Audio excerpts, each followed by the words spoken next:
Olá, segundo ano! Vamos iniciar a nossa revisão para o simulado desse primeiro semestre. Então, atenção, que as dicas que vão ser apresentadas agora servirão para a disciplina de História. Então, vamos em frente. Um dos primeiros assuntos que nos deparamos foi o ciclo do ouro, a qual cabe destaque o século XVII, onde inicia o ciclo do ouro lá em Minas Gerais.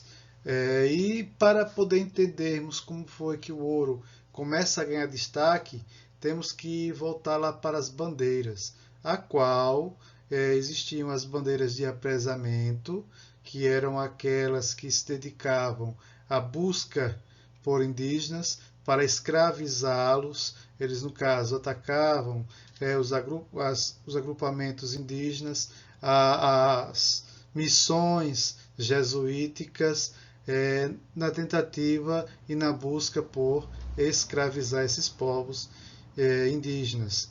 Outra bandeira era de prospecção, que é justamente essa que buscava minérios, não é, no interior do Brasil.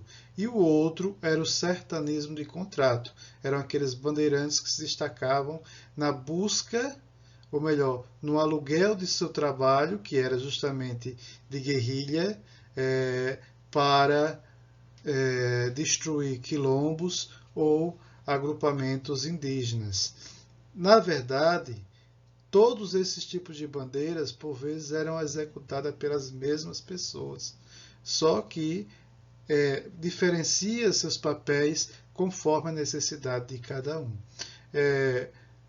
Vale destacar que no início da colonização, da exploração do ouro, havia o ouro de aluvião. O que seria esse ouro de aluvião? Seria esse ouro superficial. E, por vezes, esse ouro se esgotava rapidamente. E cabe destacar que essa busca frenética por ouro levou muitas pessoas a se dedicarem exclusivamente à exploração do ouro, aonde a produção de matérias básicas para a sobrevivência, para a subsistência, era colocada de lado. A agricultura era segundo plano e, por vezes, não se produzia o suficiente para alimentar a quantidade de pessoas que estavam nas minas. Daí vai ter a figura do tropeiro. Aí, por que tropeiro?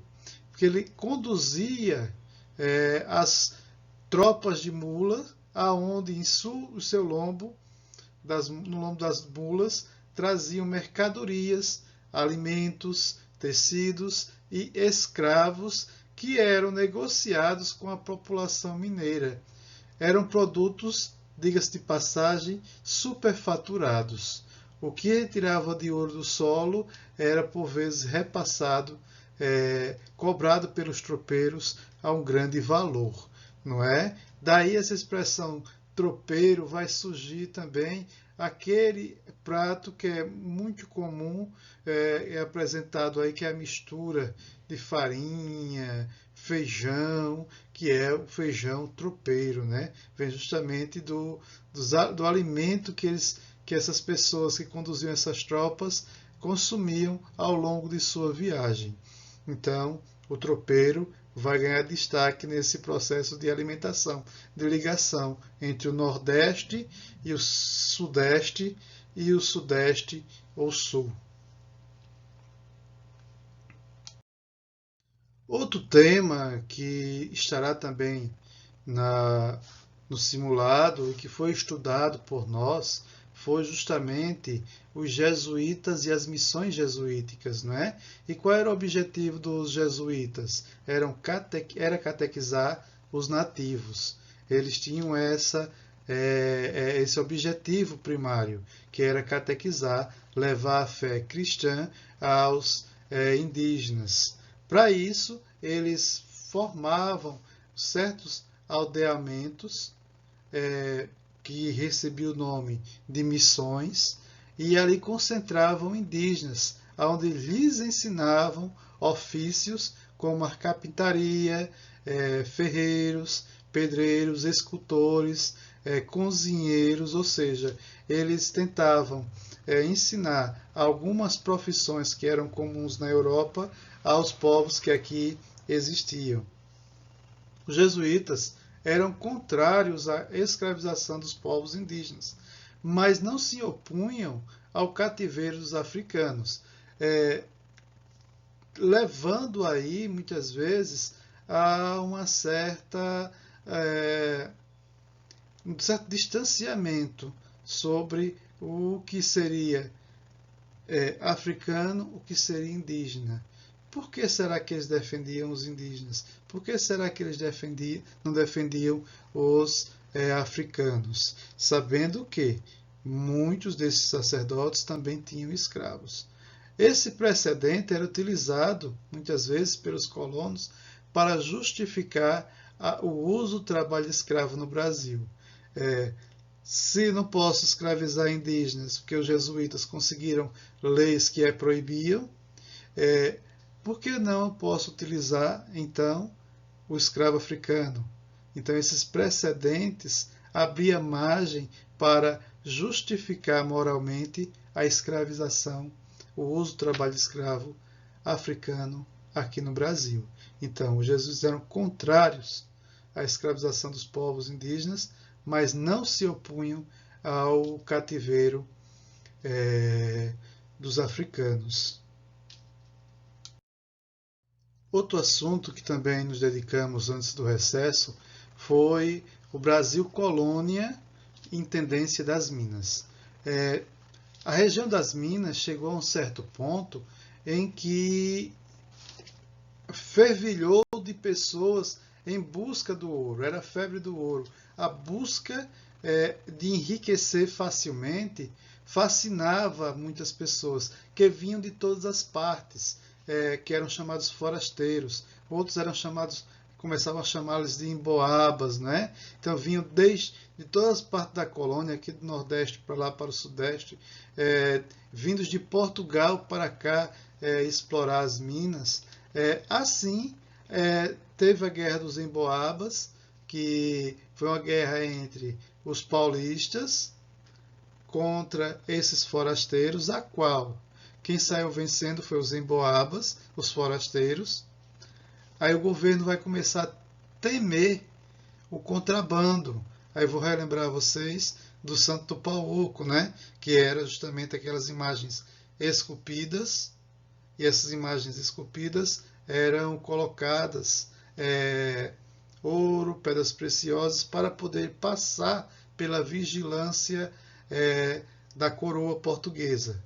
Então, as intendências das Minas foi uma organização que também serviu para organizar e explorar, além de cobrar as taxas e impostos da coroa portuguesa.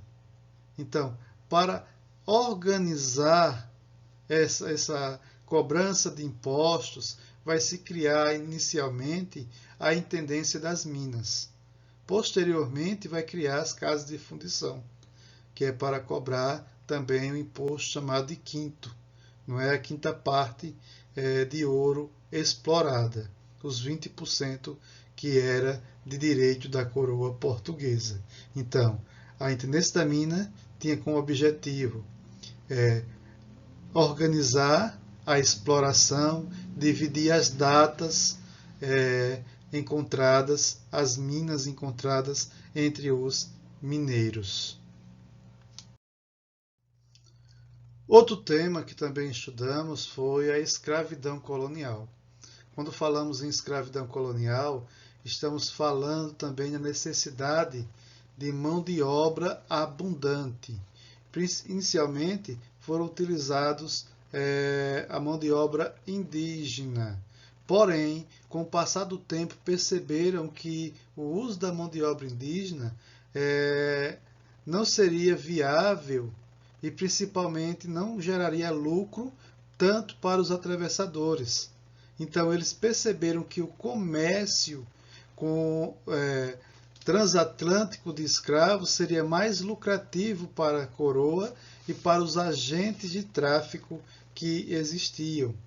Então, ele, além dos lucros com o tráfico intercontinental, possibilitou a continuidade da empreitada colonial da monocultura açucareira. Então, para plantar a cana-de-açúcar, era necessário ter, além de muita terra, não é, o latifúndio, necessitava ter mão de obra escrava. Por que mão de obra escrava? Porque se fosse assalariado, eles não visualizavam o lucro que queriam com aquela produção. Um outro tema foi as bandeiras, os bandeirantes. Os bandeirantes eram provenientes da vila de São Paulo, que era pequena e pobre e que tinha poucas oportunidades de emprego, de trabalho para aquelas pessoas. Então eles saem de lá, daquele espaço de pobreza, e vão para os sertões, vão para o centro, vão além do Tratado de Tordesilhas. Então, relembrando, eles vão ter as bandeiras de apresamento, de prospecção e de sertanismo de contrato. Em definição, as bandeiras são expedições particulares que apresavam os indígenas e procuravam metais e pedras preciosas. Os bandeirantes, embora sejam tratados por alguns como heróis, por outros são vistos como tiranos, como pessoas que, em prol do lucro, acabavam por apresar pessoas e tratá-las como escravos, não é? Então, essa foi a breve revisão. Estudem, reassistam o vídeo quantas vezes for necessário e não deixe de comparecer ao simulado. Por quê? Não é só por questão de nota, é também por questão de aprendizado. Porque grande parte dos concursos vestibular, Enem, é esse padrão de prova. E olhe, só conseguimos aprender a partir do momento que passamos a estudar. E como o próprio nome coloca, é um simulado. É uma simulação daquilo que vocês poderão enfrentar mais em frente, não é? Então, tchau, bons estudos e boas notas também.